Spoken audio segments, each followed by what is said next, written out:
あなたは嘘をつき続けた人間にどのような運命が待っていると思いますか？ 2010 年、カナダに住む20代の女性、ジェニファー・パンの身に突如悲劇が訪れました。11月8日の夜、彼女が家でくつろいでいると、銃を持った男3人が押し入ってきて、家族が襲撃されるんです。手すりに縛り付けられたジェニファー、彼女が見たのは、自分の両親が男たちに銃で撃たれるという、まさに地獄絵図。父親のハンは生還したものの、母親のビッグは死亡。ジェニファーは腕を拘束されながらも、なんとか警察に電話をかけて通報。銃撃の様子をリアルタイムに必死で訴えながら助けを求めたんです。しかし彼女は警察に大きな嘘をついていました。両親を撃った犯人、実はジェニファーが自分で雇った殺し屋だったんです。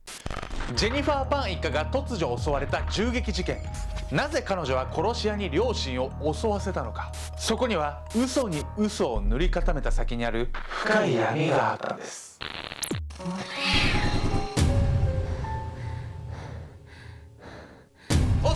煮干しラーメンめっちゃ食いたいケンちゃんです。ゆみゆみこです。さて本日ご紹介するのはカナダに住むジェニファー・パン一家が襲撃された事件。ただこの事件は娘のジェニファーが殺し屋を雇って両親を銃撃させたということが分かった、自作自演のね恐ろしい事件なんです。でもね僕はねこの事件を見てちょっとジェニファーをね一概に批判はできないなと思うんですよね。ちょっとね皆さんもねその点ね考えてちょっとコメントしてみてください。というわけでですねこの事件のね概要からね見ていきたいと思います。厳しすぎた教育。遡ること10年前の2010年、カナダ中東部のオンタリオ州。この州にあるマーカムの閑静な住宅街にあるジェニファー・パンの家が今回の事件の舞台。1986年、夫ハン・フェイパンとビッグハー・パンの夫婦のもとに今回の主人公ジェニファー・パンが長女として誕生。その3年後には弟のフェリックスが誕生しました。両親はもともとアジア系の難民でした。若い時にたくさんの苦労を経験し、子供たちには同じような思いをさせたくない。そんな願いから両親ともに自動車部品メーカーで懸命に働き、節約に節約を重ねてお金を貯めていたんです。その倹約っぷりは凄まじく、一家の貯金額はなんと20万ドルもあったんです。これは日本円でざっくり言うとおよそ2000万円。めちゃくちゃ貯め込んでんじゃない。いやそうなんですよ。貯めたお金でレクサスとかねベンツの上位モデルを買ってねもうめっちゃ楽しんでたそうなんですよね。500、600万ぐらいするんじゃない。いやそうなんですよね。しかもね家もね超豪邸なんですよ。そんな超ストイックなスタイルで成功した両親、彼らは子供たちにとある教育法を行っていました。その名もタイガーペアレンティング。このタイガーペアレンティングとは、親の権威を利用し子供に努力するように必要に圧力をかけるというしつけ方法。もう絶対うまくいかなそう。これまるで猛獣の虎のような怖くて恐ろしいイメージを植え付けながら厳しく子供を管理するという教育法なんです。しかしこれこそが後のあの悲劇の引き金となるんです。でも前にもなんかめちゃくちゃ厳しい教育してた親言ったわよ。結構アルゴメトリーのね出てくる犯人のね教育環境って大体これなんですけど、皆さんもねその動画全部分かったらマジでメトラだと思うんですよね僕。そんぐらいね見てるねメトラの皆さんチャンネル登録もしてくれたら励みになるんでぜひお願いします。ストイックでね真面目なね両親だったからこそ、やっぱね子供にもね同じようにね生きてほしかったみたいな押し付けてた節あったと思うんですよね。両親はジェニファーの人生が成功するようにと幼い頃から多くのタスクを強います。その一つが習い事。小学生の頃、週のほとんどはフィギュアスケートのレッスンに当てられました。しかもそれは毎回夜10時まで。その後家に戻って夜中まで宿題をこなすという日々を送っていたんです。そんな強制的にやらされたものでも努力というものは裏切らず、数々の大会でいい成績を残したんです。でも親にがんじ絡みにされてるのがちょっとかわいそうだけど、結果出てるのはいいんじゃん。確かにね。なんかヤミコさんもさ自由にしたからさ、親が東大行ったじゃん。俺もなんかもうのっぱにバーってね、もう勝手に生きろってやられたからね大学行けたと思うんですよ。でも私の持論だけど、やっぱ縛られちゃったらさ、自分の意思を持つことがなくなっちゃうから、結果誰かに強制されてないと生きていけない体になっちゃうんだよね。好成績を残してしまったせいで両親の期待はエスカレート。日に日に増大するプレッシャーにジェニファーは押しつぶされてしまい、小学生ながらリストカットをしてしまうこともあったんです。そんなジェニファー一家の当時の目標はオリンピック金メダル。しかしジェニファーは練習のしすぎで膝の靭帯が断裂したこともあったんです。かわいそうすぎるよ。そんな無理して頑張る必要ないんじゃん。そうっすよね。なんかこのそのね間違った教育方法はねジェニファーの心をね次第に蝕んでいくんです。その結果ねジェニファーの人生はだんだん転落していくんです。嘘つきの始まり。フィギュアスケート以外にも4歳の頃から始めたピアノや学校での成績も非常に優秀だったジェニファー。俺と大違いや。ところがそんな彼女にある事件が起こるんです。なんとテストの点数が70点程度に落ちてしまったんです。70点ってそんな悪いの？あんたの高校の時の点数教えなさいよテスト。5点。でも彼女はねもともとトップクラスの成績だったんでね、70点といえどもね、親からしたらね許せませんって感じだったと思うんですよね。この惨状に両親は激怒、惨状って言っていいかわからんすけど、そして尋常ならざる行動に出ることになるんです。なんと毎日学校が終わるとジェニファーを迎えに行くようになったんです。その他異性との恋愛や学校主催のダンスパーティーを学業の邪魔だと決めつけて排除、遊びを禁じ、ひたすら勉強だけをさせたんです。さらにそんなジェニファーを追い込む存在がもう一人、それは弟フェリックスでした。実は彼タイガーペアレンティングの成功例、成績が超優秀だったんです。もう俺だったら絶対反抗するわ。家族の中で自分だけがストイックに生きられず結果も出せない始末。ジェニファー悪くない。両親に追い込まれ楽しみが一切ない人生に、そんな苦しすぎる現実に耐えられるわけはないんです。そこで彼女は現実逃避のためついにある嘘をつき始めるようになるんです。それはなんと通知表の改ざん。ジェニファーは通知表に成績をごまかした紙切れを切り張りして両親に渡すようになったんです。その結果実際の成績は B クラスであったにもかかわらず、なんと両親はずっと彼女が A クラスだと信じ込むことになるんです。せこいよねこれ。騙される方も気づかない時点でやばいっすけどね。でもさこれいつか苦労するんじゃないの？入試とかあるんじゃない？あるように思うんですけど、ジェニファーにね結構なチャンスがね訪れるんですよ。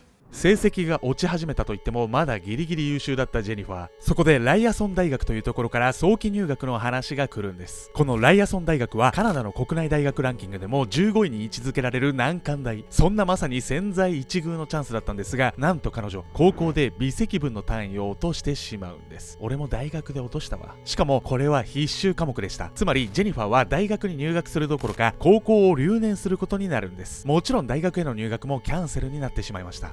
大学はもうびっくりよね。まさか卒業できてないとか。いや意味わかんないですよ。こんなやばい子入れなくてよかったとか思ってるかもしれないですけどね、大学側は。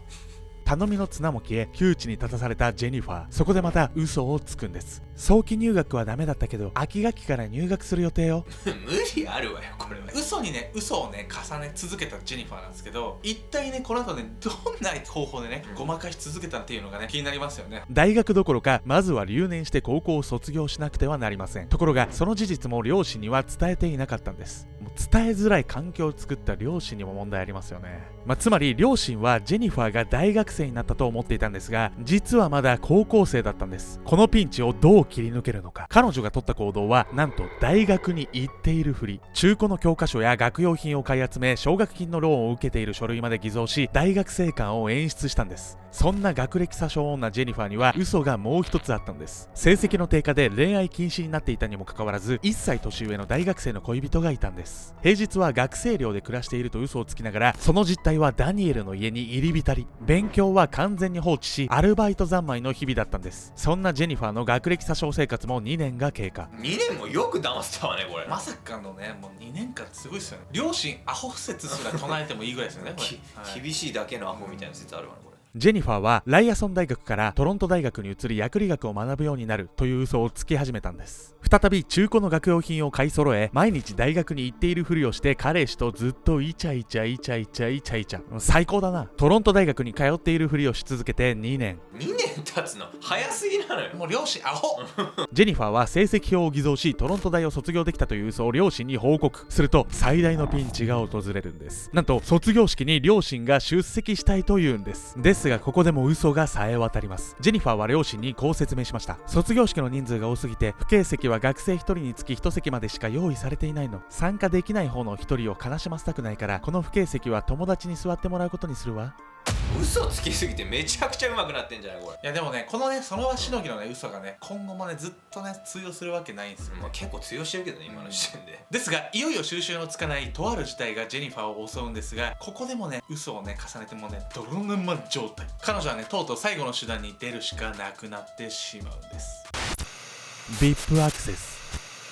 ある日ジェニファーは実家に帰らないための口実として病院でボランティアを始めたと嘘をつきました。しかし両親にはある違和感があったんです。ボランティア用の制服や ID カードなど発言が真実なら所持しているはずの道具を彼女は一切持っていなかったんです。このことを追求した結果芋づる式に全ての嘘が明らかに。4年にわたる学歴詐称、彼氏ダニエルの存在などとんでもない嘘の数々を両親は一気に知ることになったんです。なんとこの時点でまだ高校すら卒業できていなかったんです。あまりの衝撃に呆然とする両親、そしてまずは高校を卒業し大学に進学しなさい、そして彼氏とは別れなさいと進言。出た、そこだよそこ。24歳にもなる娘の携帯とパソコンの履歴を監視するようになるんです。再び両親による厳しいタイガーペアレンティングがスタート。娯楽が許されない悪夢の日々がまたやってくるんです。しかも今の恋愛関係を続けられないということで、彼氏のダニエルは他の女性に目移りし始める始末。もうさっさと別れろそんなやつと。そんなジェニファーが再び自由を取り戻すための手段は一つしかないんです。そう、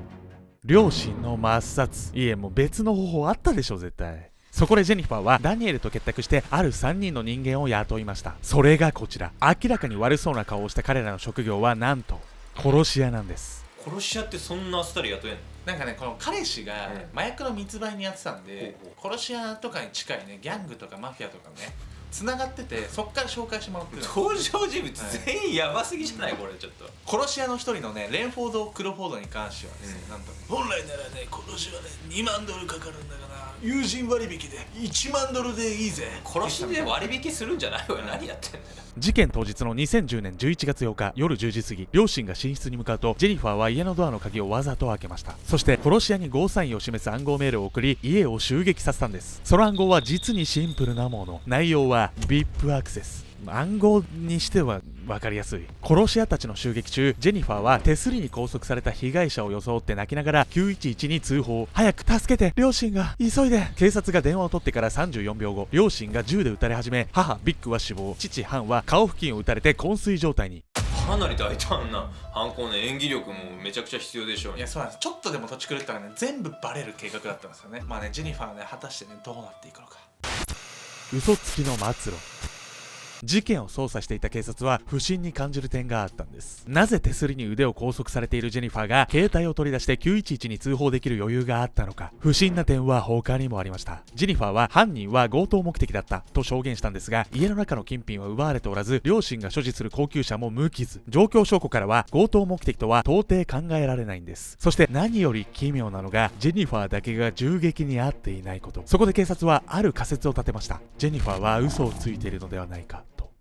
そりゃそうなるわよこれは。両親をね騙してたっていうのでね、調子乗ってたんですよね、騙せちゃってたから、まあ、ただ今回はね、警察と両親ってところね、両親を騙すのと警察を騙すのとではね、レベルが違うんですよね。わけが違うね。警察はジェニファーに当時の通報を再現させました。ところが腕を拘束された状態ではやっぱり携帯は触れないんです。そして意識を取り戻した父親ハンが決定的な証言をしました。ジェニファーは腕を拘束されていないし、娘と犯行グループはまるで友達のように会話していた。